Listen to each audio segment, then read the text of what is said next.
សូមនមស្ការចំពោះគុណចាស់ព្រះអង្គហើយសូមចំអនពរញាតិញោមយើងទាំងអស់បានចូលទស្សនានឹងទូរទស្សន៍ឬមួយក៏ទស្សនាតាមអនឡាញថ្ងៃនេះត្រូវជាថ្ងៃទី30ខែមេសាឆ្នាំ2025លោកអ្នកក៏ដឹងដែរហើយថាថ្ងៃទី30មេសាសម្រាប់បងប្អូនយើងកម្ពុជាក្រោមហើយនឹងគុណចាស់យើងទាំងអស់នៅទឹកដីកម្ពុជាក្រោមដែលជាប្រជាពលរដ្ឋខ្មែរក្រោមតែងតែចងចាំនៅថ្ងៃទី30ខែមេសានេះថាដែលជាថ្ងៃយើងទទួលការសោកសៅមួយថ្មីទៀតដែលមានការផ្លាស់ប្ដូរមួយធំនៅលើទឹកដីកំណើតរបស់យើងហើយក៏ជាទឹកដីដែលគ្រប់គ្រងទៅដោយអាណានិគមយួនសេរីកាលពីសម័យនោះជាបន្តទៀតថ្ងៃនេះក៏ដូចជាថ្ងៃរំលឹកទីខួបទី30ហើយយើងបានឃើញព័ត៌មានដែលផ្សព្វផ្សាយជាទូទៅអំពីការអបអរសាទររបស់អ្នកឈ្នះហើយនឹងការសោកសៅខ្លះការលើកឡើងនៅបញ្ហាមួយចំនួនរបស់អ្នកចាញ់ចឹងក្នុងរឿងព្រឹត្តិការណ៍ផ្សេងវាតែងតែមានការសប្បាយរីករាយរបស់អ្នកឈ្នះហើយនឹងការសោកសៅរបស់អ្នកចាញ់សម្រាប់ខ្មែរក្រោមក៏មានរឿងដែលគួរឲ្យចងចាំហើយនឹងគួរលើកយកមកពិចារណាថ្ងៃនេះខ្ញុំក៏ណាសូមក្រាបថ្វាយបង្គំវាគ្មិនឲ្យព្រះអង្គថេរៈយើងទាំងអស់ដែលបានចូលរួមក្នុងកម្មវិធីថ្ងៃនេះរួមទាំងលោកតាំងម៉ាន់រិនឃើញរូបតែម្ដងដោយសារថ្ងៃនេះយើងចាត់ថាជាវេទិកាតុកមូលដែលមានការជួយគ្រប់គ្រងនៅកម្មវិធីពីបងគ្រូស៊ីមវត្ថាមកពីសហរដ្ឋអាមេរិកនៅទីរដ្ឋកាន់សាសនិងថ្វាយបង្គំបងគ្រូធីទីតាម៉ូនៅប្រទេសកាណាដាទីក្រុងតូរ៉ុងតូបានពោលោកតាំងម៉ាន់រិនមកពី Philadelphia សហរដ្ឋអាមេរិកដោយបងគ្រូបានជ្រាបស្រាប់បានខ្ញុំក្រាបបានឃើញបងគ្រូហើយនឹងលោកតាំងម៉ាន់រិនពិភាក្សាគ្នាអំពីបញ្ហាមួយចំនួនដែរពីម្សិលមិញនិយាយរឿងខ្លះដែលរដ្ឋវៀតណាមគេធ្វើនៅការអបអរសាទរពីប្រហែលថ្ងៃមុនរវាងមានកម្មវិធីព្យុហយាត្រារបស់កងទ័ពនៃប្រទេសទាំង3គឺប្រទេសកម្ពុជាហើយប្រទេសឡាវហើយនិងរដ្ឋវៀតណាមបច្ចុប្បន្ននេះរដ្ឋវៀតណាមដែលជារដ្ឋកុម្មុយនីសកំពុងតែគ្រប់គ្រងបន្តនៅទឹកដីកម្ពុជាក្រោមយើងដែលពីមុនមកគេហៅថាវៀតណាមខាងត្បូងហ្នឹងមួយវិញទៀតយើងឃើញមានសេចក្តីរាយការណ៍ខ្លះពីប្រទេសផ្សេងដែលគេធ្វើការចាប់អារម្មណ៍នៅក្នុងកម្មវិធីនឹងដែរមួយវិញទៀតដោយប្រទេសកម្ពុជាឯនោះវិញក៏យើងឃើញប្រជាពលរដ្ឋយើងក៏សម្ដែងនៅការសោកសៅខ្លះអំពីការជិះជាន់បន្តជិះជាន់របស់រដ្ឋវៀតណាមមកលើប្រជាពលរដ្ឋខ្មែរក្រមហើយលើកឡើងវិញគឺការចាប់ចងសម្រាប់ស្បង់ជីវររបស់ព្រះសង្ឃខ្មែរក្រមចាប់ដាក់ពន្ធនាគារដោយចោទបង្ខំនឹងច្បាប់ពីតាក់តែងថ្មីរបស់រដ្ឋវៀតណាមនេះពីរឿងថាយើងកេងចំណេញនៅលើណែប្រព័ន្ធសិទ្ធិសេរីភាពរបស់យើងឲ្យបំពេញទៅលើរដ្ឋបន្តិចទៀតអាត្មាភាពនឹងលើកយកស្នើសុំគ្រូស៊ីមវត្ថាដើម្បីឲ្យចាក់ផ្សាយនៅបញ្ហាអស់ទាំងហ្នឹងដើម្បីនឹងធ្វើការវិភាគទៅលើករណីដែលបងប្អូនយើងកើតទុកសោកចិត្តនឹងបន្ថែមទៅលើព័ត៌មានពីម្សិលដែលលោកតាំងម៉ាន់រិនហើយនឹងដៃគុណធីទីថាម៉ូបានវិភាគសារហើយខ្ញុំគូណាមិនបង្អង់យូរទេនឹងស្នើសុំគ្រូស៊ីមវត្ថាចាក់ផ្សាយនៅការថ្លែងរបស់បងប្អូនយើងនៅប្រជាណាចក្រកម្ពុជាហើយនឹងប្រសង់យើងសមាគមយើងទាំងឡាយដែលបានរួបរวมគ្នានៅឯវត្តសាមគ្គីរាំងសីនឹងសម្ដែងមតិរបស់ខ្លួនហើយបានធ្វើញត្តិដើម្បីចែកផ្សាយទៅក្រសួងការបរទេសផងចែកផ្សាយទៅ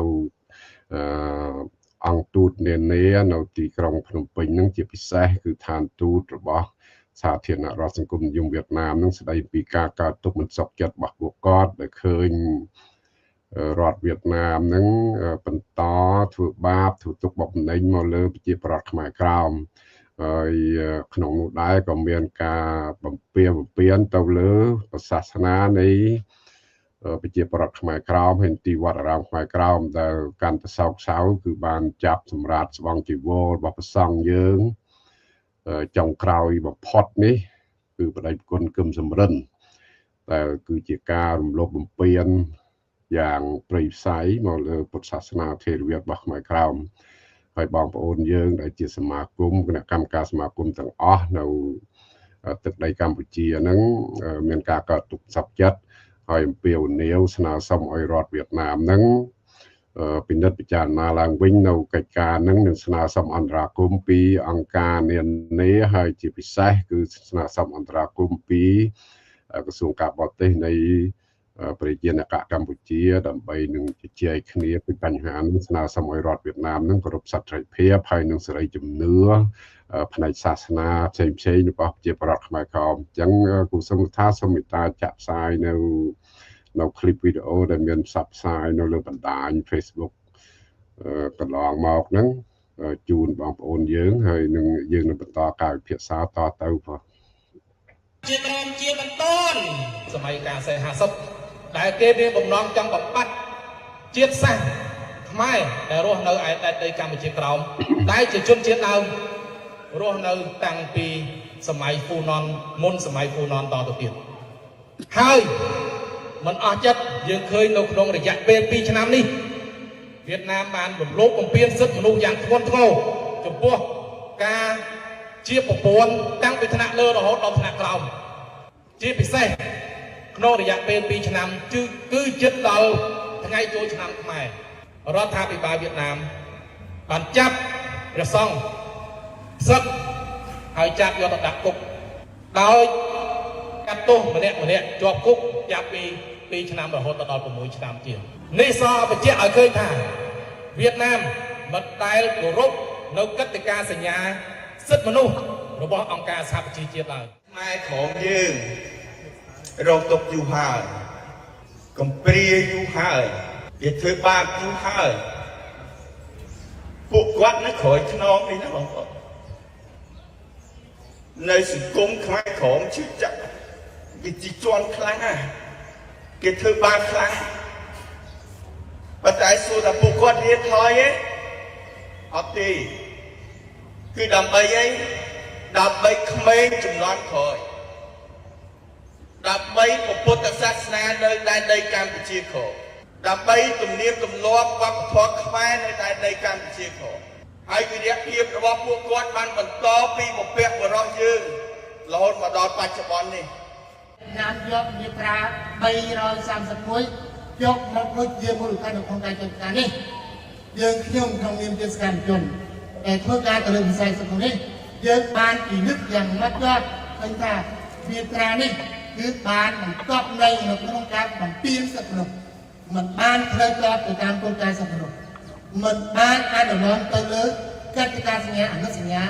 សេចក្តីប្រកាសនានាដែលវៀតណាមបានផ្ដល់សញ្ញាបានទេចឹងដូច្នេះនៅក្នុងការសម្ដែងមតិរបស់ខ្ញុំក្នុងឱកាសនេះខ្ញុំក៏សូមអំពាវនាវតាមរយៈវេទិកានេះទូទៅរដ្ឋាភិបាលវៀតណាមគួរតែពិចារណា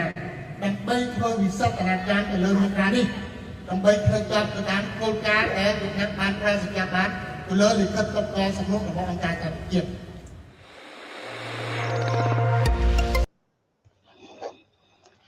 ិណា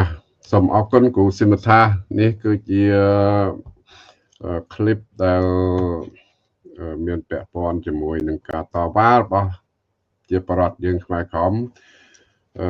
ឃើញមានការចាត់ចែងឡើងដោយសមាគមសិទ្ធិមនុស្ស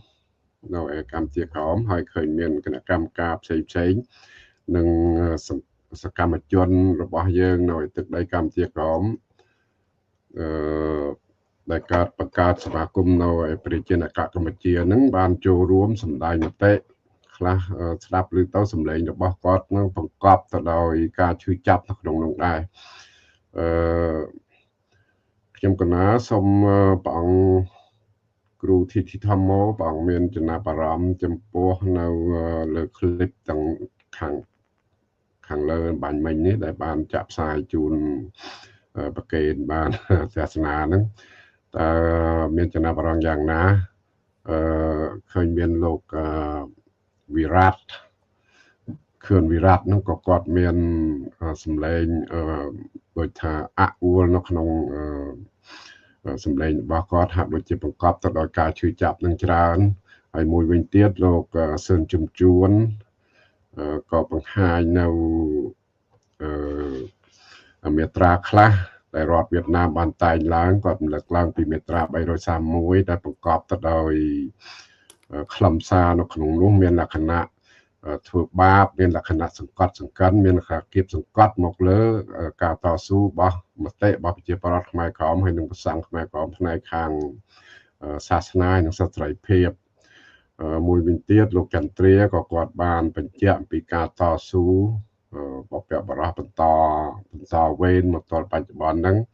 បានន័យថាការតស៊ូរបស់ពួកគាត់មិនបានលៀងចាកពីគោលការណ៍ច្បាប់នៃអង្គការសហប្រជាជាតិទេសូមអង្គគ្រូមានចំណាប់អារម្មណ៍នៅក្នុងការតស៊ូរបស់ពួកគាត់នៅប្រទេសកម្ពុជានោះណាអរគុណទីគុណតាមហ្វតូបាត់ប្រភេទយូរថ្ងៃហ្នឹងដូចជាស្រឡះស្រឡំដល់ឃើញគុណសង្ស័យមានអាហារបិណ្ឌបាតអីទទួលអាហារហ្នឹងដូចរសជាតិហ្នឹងណាហើយគណៈមានសេចក្តីលើកទីគុណខ្លាំងដែរតាមពិតទៅសូមអរគុណសូមអរគុណហើយបានពោលលោកបណ្ឌិតផងហើយពិសេសគឺទីគុណនៅក្រៅឆាកគុណថាព្រោះហ្នឹងតាមពិតខ្ញុំកណាមកលោកបណ្ឌិតពីម្សិលមិញក៏បានជជែកខ្លះចឹងដែរកណារឿងបងប្អូនយើងនៅប្រជាជាតិអាណាចក្រកម្ពុជាប៉ុន្តែថ្ងៃនេះទៀតតាមសេចក្តីសំណើរបស់ទីគុណនៅខាងអូស្ត្រាលីខ្ញុំកណាក៏មិន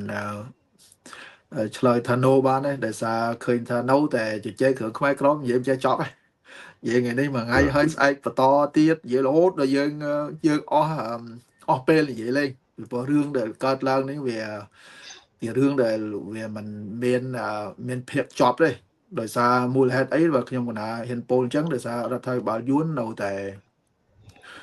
ធ្វើបាបនៅតែសង្កត់សង្កិនហើយយកមេត្រាទីទីមកហ្នឹងគៀបសង្កត់បងប្អូនខ្មែរក្រមជាក់ស្ដែងគឺថ្ងៃ30មេសាយើងមើលឃើញហើយសូមសរសើរសារជាថ្មីឃើញបងប្អូនយើងសមាគមដូចទីគុណមានដីកាមិញអញ្ចឹងយើងនៅតែលើកទឹកចិត្តហើយប៉ុន្តែដូចខ្វះលោកតាំងសារៈមួយខាងសហព័ន្ធអត់ឃើញកណាថាសហព័ន្ធដូចជាមិនឃើញប្រហែលជាមានដែរលោកតាំងសារៈគាត់ចូលរួមដែរចូលរួមមានថ្លែងការណ៍មានថ្លែងការណ៍ខ្លះដែរយើងក៏អរគុណដែរមិនសម្រាប់តែក្រហោះទេនៅអង្គការផ្សេងលោកចន្ទ្រាលោកសឹងជំជួនលោកវិរៈខឿនវិរៈហើយលោកតាំងសារៈហើយនិងប្រសង់វត្តសាមគ្គីរាំងសីយើងកណាឃើញដូចជាប្រសង់លោកមានតួនាទីសំខាន់ដែរនៅក្នុងឱកាសហ្នឹងហើយជាងនឹងទៅទៀតហ្នឹងសូមសរសើរនៅគម្រោងការនៅផែនការពិសេសគឺវិរិយភាពដែលបងប្អូនយើងនឹករលឹកហើយឆ្លៀតឱកាសនៅក្នុងថ្ងៃដែលយួនខាងជើងហ្នឹងគេយកជ័យជំនះខាងត្បូងបានប៉ុន្តែក៏សូមសរសើរផងដែរទាំងអស់គ្នាដែលមានមេកយសមាគមខាងអង្គការក្រៅរដ្ឋាភិបាលក្តីពិសេសគឺថ្នាក់មូលដ្ឋានរាជរដ្ឋាភិបាលហ្នឹងក៏លោកលីឱកាសហ្នឹងឲ្យយើងមានពេលមានឱកាសហ្នឹងបានសម្ដែងនៅមតិជាសេរីដើម្បីនឹងឆ្លោះបញ្ចាំងនោះជួយគ្រប់គ្រងទឹកចិត្តទៅដល់តង់យើងនៅដែនដីកម្ពុជាក្រោមនៅសកម្មជនដែលរដ្ឋាភិបាលយួនកំពុងតែធ្វើទុកបុកម្នេញនៅក្នុងគុកហើយជាតិពេលហ្នឹងសូមឲ្យបងប្អូនយើងបន្តទៅទៀតហើយទន្ទឹមនឹងការទៀមទា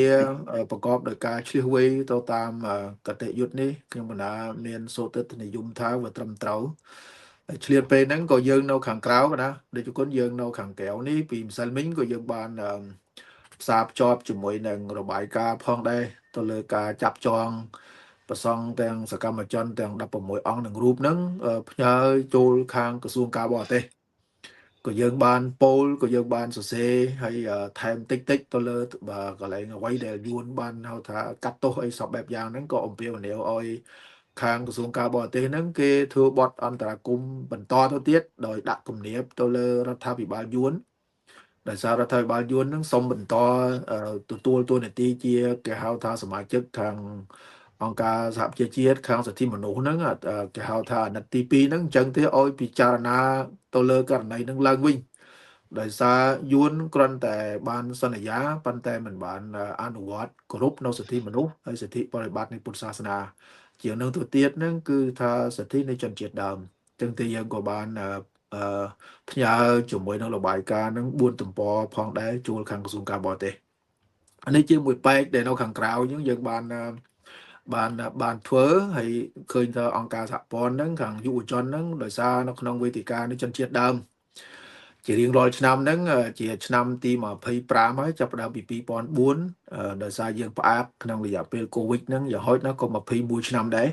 យើងបានធ្វើជារៀងរហូតមកឃើញយុវជនហ្នឹងក៏យើងលើកទឹកចិត្តផងដែរយុវនារីមកពីទីតីនៅពី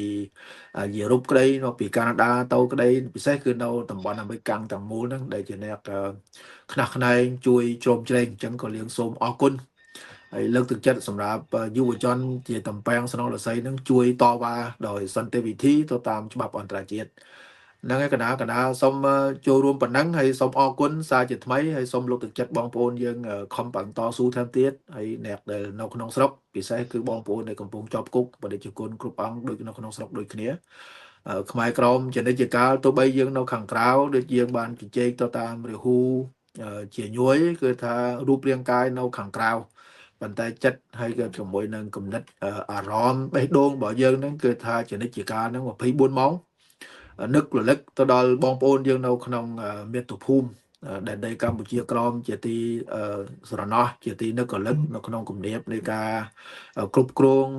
របស់អាណានិគមយួនហ្នឹងយើងចនិច្ចកាលហ្នឹងតស៊ូលកណាយើងគិតថាយើងបានសម្រេចនៅសិទ្ធិសម្រេចវាសនាខ្លួនឯងគណៈសូមអរគុណបាទសូមអរគុណបងគ្រូនឹងដោយបងគ្រូបានលើកឡើងអញ្ចឹងនិយាយពីបងប្អូននៅខាងក្រៅតែយកចិត្តទុកដាក់ជាមួយនឹងសកម្មជនយើងនៅខាងក្នុងទន្ទឹមគ្នានឹងដែរបងគ្រូបានបញ្ជាក់ថាការតស៊ូនៅ UNPFII ដែលកំពុងតែដំណើរការឥឡូវនៅសល់ប្រហែលថ្ងៃទៀតគឺថាទំបានប្រហែលថ្ងៃទេដែលគេចាប់ផ្ដើមនៅអង្គការសហប្រជាជាតិហ្នឹង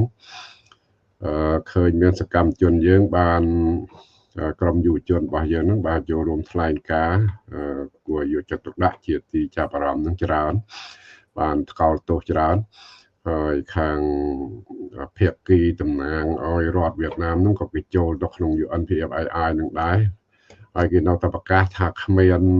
ជនជាតិដើមប៉ុន្តែគេនៅតែចូលរួមជាមួយវេទិកាជនជាតិដើមគេប្រកាសថានៅប្រទេសយួនហ្នឹងគ្មានជនជាតិដើមនឹងដដែលអញ្ចឹងប៉ុន្តែដូចយើងបានដឹងស្រាច់ហើយថារដ្ឋវៀតណាមវាមានពាក្យមួយពីដើមមកតាមតែខ្ញុំកណាឆែកមើលនៅក្នុងលិខិតស្នើសុំខ្ចីលុយ ADB ខ្ចីលុយធនាគារអភិវឌ្ឍអាស៊ីហ្នឹងគេប្រកាសនៅក្នុងខាងក្រោមហ្នឹងគេ footnote របស់គេនិយាយពីរឿងប្រជាពលរដ្ឋខ្មែរក្រោមគេស្នើសុំខ្ចីលុយទៅអភិវឌ្ឍតំបន់វាលទំនាបទន្លេមេគង្គហ្នឹងគេថាទៅអភិវឌ្ឍដើម្បីជួយបង្កើននៅជីវភាពរបស់ជនជាតិដើមគេនិយាយដែរ indigenous ប៉ុន្តែគេដាក់លេខសម្គាល់នៅក្នុងនោះដាក់លេខសម្គាល់នៅកន្លែងពាក្យថា indigenous ហ្នឹងហើយគេដាក់នៅ footnote ខាងក្រោមហ្នឹងគេថានៅប្រទេសវៀតណាម indigenous people ហ្នឹងគេហៅថា ethnic minority និយាយចឹងអង្គគេហៅរបៀបបោកបញ្ឆោតរដ្ឋបាលបងគ្រូបោកបញ្ឆោតរដ្ឋបាលរបៀបដូចល្បិចនៅក្នុងការប្រើពាក្យ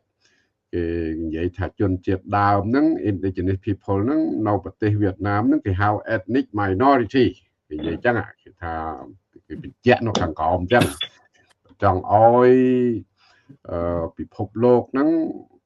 ដឹងថាពួកគេនោះគេមិនហៅជនជាតិដើមទេគេហៅជនជាតិភាគតិចចង់និយាយចឹងនៅក្នុងកិច្ចការ